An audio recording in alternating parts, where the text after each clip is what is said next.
کیا آپ تفصیل سے ابن جریج کے بارے میں فرما سکتے ہیں؟ کچھ علماء شواہد کے ساتھ قبول کرتے ہیں، مگر باقی کہتے ہیں کہ وہ مدلس ہے۔ اچھا ٹھیک ہے،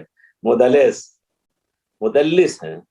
یعنی اب یہ کہنا چاہتے ہیں آپ کہ عبد الملک ابن عبد العزیز ابن جریج یہ مدلس ہیں کہ نہیں؟ مدلس کا معنی کہ کچھ لوگوں کے بارے میں ہمارے محدثین نے جانچا پرکھا تو دیکھا کہ وہ جس سے سنے بھی نہیں ہوتے ہیں اس سے ایسے لفظ سے روایت کرتے ہیں، ایسا معلوم ہوتا ہے کہ ان سے سنا ہے، ان کے ساتھ، یعنی ان سے، یہ نہیں کہتے ہیں کہ ہم سے انہوں نے بیان کیا یا میں نے سنا ان سے، یہ لفظ نہیں استعمال کرتے تو جھوٹے ہو جائیں گے، لیکن ایسا لفظ استعمال کرتے ہیں جو دونوں معنی کا متحمل ہے، سنے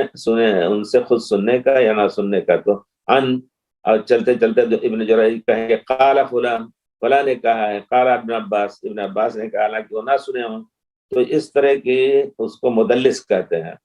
تو مدلس، اور بے شک ابن جریج مدلس ہیں، اس طرح کی تدلیس کرتے تھے، اس وجہ سے جہاں وہ منفرد ہیں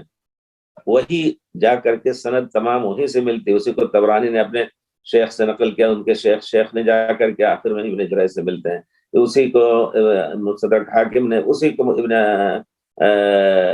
یہ مسند عبد الرزاق میں اور تمام مسانید میں امام محمد بن حنبل نے۔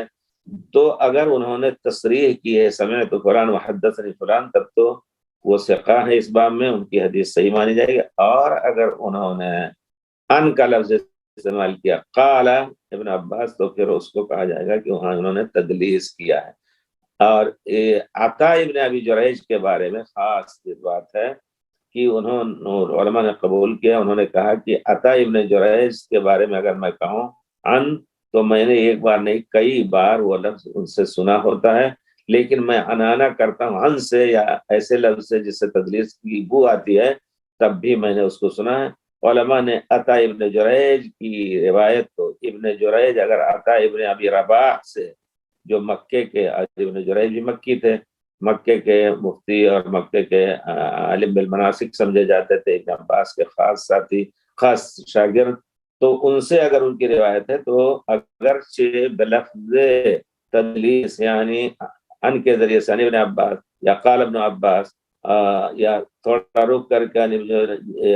کہتے ہیں ابن جریج، پھر کہتے ہیں ابن عباس قال کذا وقال ابن عباس، بہرحال یہ سب الفاظ جو تدلیس کے ہیں اس کے باوجود بھی ان کی روایت کو صحیح مانا ہے علماء نے۔ یہ ہے تفصیل ابن جریج کے بارے میں۔ ابن جریج اور مدلس ہونے کا اس کو کوئی شبہ نہیں کہ علماء نے ان کو مدلس کہا اور مدلس تھے۔